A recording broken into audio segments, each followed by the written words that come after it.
Hey folks, Dave Brown back here with the New Populist. Thank you again for joining me. If you have not seen it, we have footage from Kazan, Russia, where a Ukrainian drone was flown into the side of a building. And here it is on screen right now, a fairly large drone. And for us Americans, this gives us flashbacks to 9/11.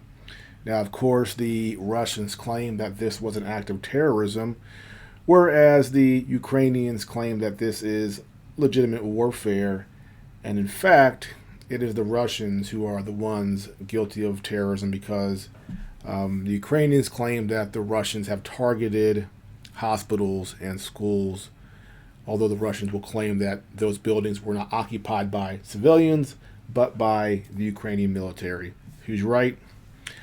We have no way of knowing for certain who is telling the truth. Although I will say that Ukraine has told some fairly big whoppers when it comes to this war. And the Ukrainians also recently killed a Russian general in a bombing in Moscow, where a bomb was put on the back of a motorbike outside of this Russian general's home. He walks outside, and him and his assistant get blown away. And again, the Russians would claim that this is terrorism. Now, what is funny to me is that the United States, we, of course, back Ukraine. And when Ukraine does something on the edge, or even something that is overtly terrorism, we either legitimize it or we are mum on the issue and just ignore it. Whereas when Ukraine makes a claim of Russian terrorism, our mainstream media immediately amplifies it, and we call Putin, a killer, authoritarian, a terrorist.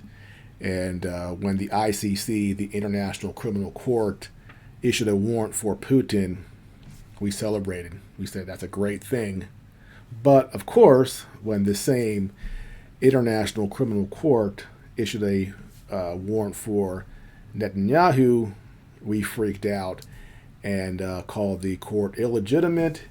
And I think we even placed sanctions on some of the judges back in 2018 for a similar issue where the ICC was investigating crimes in Afghanistan by the U.S. military. So I find it funny how the United States will, depending on who's involved, will take different sides, and really shows our double standards and hypocrisy. So when it comes to the Ukraine-Russia war, we have that dynamic, and a similar dynamic when it comes to the war in Gaza right now with Israel. Now, of course, October 7th was an act of terrorism by Hamas when you are kidnapping civilians, killing civilians intentionally. That is an act of terrorism. Of course, there were the exaggerated claims, the beheaded babies. That wasn't true. And even our president, Joe Biden, actually repeated some of these claims, which is pretty ridiculous. So despite the fact there were these exaggerations, which I obviously don't like, when you're spreading propaganda, that's not good. Despite that, what they did was an act of terrorism. However, there is a different attitude when it comes to the beeper attack against Hezbollah. And this one kind of disturbed me because here it is right here, there were so many conservatives in America that were saying this is great. Not only was it great, it was a punchline. It was funny. Ha ha ha. Look at these terrorists getting their genitals blown off. And the claim was from Israel and their backers where it was that this was a pinpoint attack on Hezbollah and that it was almost entirely Hezbollah that was maimed or killed by these attacks. And I go, you put 15 or 1,500 pagers around there, beepers, into Lebanon, and how are you actually making sure that these beepers are only in the custody of someone from Hezbollah? How can you actually make that claim with complete certainty? And the answer is you can't. And of course, there were a lot of civilians that were killed, maimed, blinded, children. And in my personal opinion, I do not feel that that was an acceptable way for a state to commit warfare. I think that did or was terrorism, not just asymmetrical warfare. And that is a very unpopular opinion, especially for someone like myself who leans right and supports Donald Trump, who is very pro-Israel. I can't get past that. There has to be some limitations to what a state does. And Mossad has a reputation, let's be honest, going back decades, of assassinations, blowing up scientists, and they will claim again that this is asymmetrical warfare, but others will call it terrorism. It really just depends on which side you are standing on. And past the issue of terrorism and asymmetrical warfare, we also have the issue of what is a legitimate military target and what is an acceptable level of civilian casualties. So again, we have the two conflicts.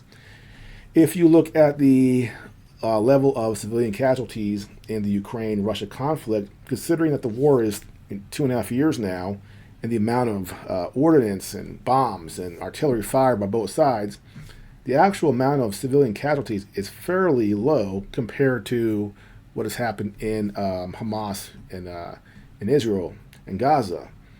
Although the Israel will claim, because of the urban warfare and because the terrorists are dispersed within the civilian population, that is not their fault that 40,000 civilians have been killed. Although, and to some extent, there's an argument there. But we have a lot of reports where Israel would have intelligence that there might be a single Hamas guy over here, and they'll drop a bomb that kills 100 people just in the hope of killing that one guy.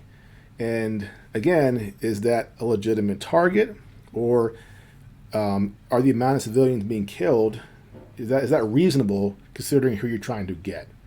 So there's a real argument there and a real criticism of Israel about how excessive they are in trying to kill Hamas, that they are killing too many civilians. And we in the United States, we are also pretty guilty of killing a lot of civilians in pursuit of winning a war. Of course, we can go back to World War II, the bombings in Japan, the two atomic bombs that killed in an instant, one was an instant, over 200,000 civilians.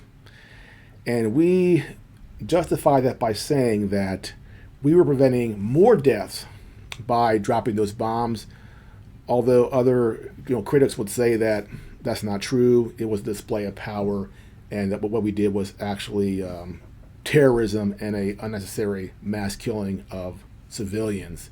And it's not just World War II, but Vietnam. We killed a ton of civilians, and recently in these wars in the Middle East, we have reports that since 9/11, our airstrikes have killed, at least, it's probably way more than that, 22,000 civilians.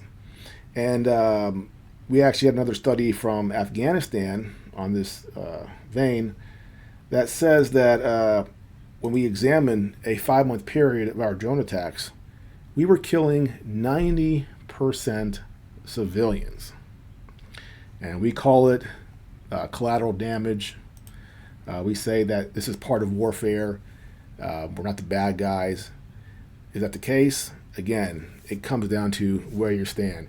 If you're an Afghani, you say it's terrorism by a state, the United States. And if you're United States, you say, no, this is collateral damage. We meant well. We were going after the bad guys, but accidents happen in war. A war is hell. What are you going to do about it? So what is the truth? What is terrorism? What is asymmetrical warfare? What is a legitimate target? What is an acceptable level of civilian casualties? Well, we have our definitions, but ultimately they don't matter. Everybody, whether it's a state actor, or group, they do exactly what they can get away with. That is the truth. So this brings me to international law. One thing that the Chinese and the Russians are very good at pointing out is when we, the United States, are in violation of said laws. And they would say, if you guys would just follow these agreements that we all follow, we would have some peace and stability on this planet. And ostensibly, they are right. But my question to the Chinese specifically, because they are the ones who are most likely to be in this position in the future, if and when you become the hegemon, the most powerful country on earth, will you still be sticklers and adherents to international law, or will you, like us, when you have the power, ignore international law when it is convenient? It's easy to say you won't, but until you have that power, you don't know how you're going to act. And if history is a lesson, every country who has that power cannot resist the urge to abuse it. So we'll just have to wait and see what happens if and when, 20 years from now, if China becomes the most powerful country on earth, and whether they can be better than we, the United States, and actually stick to these agreements and maintain peace and stability. We'll just have to wait and see.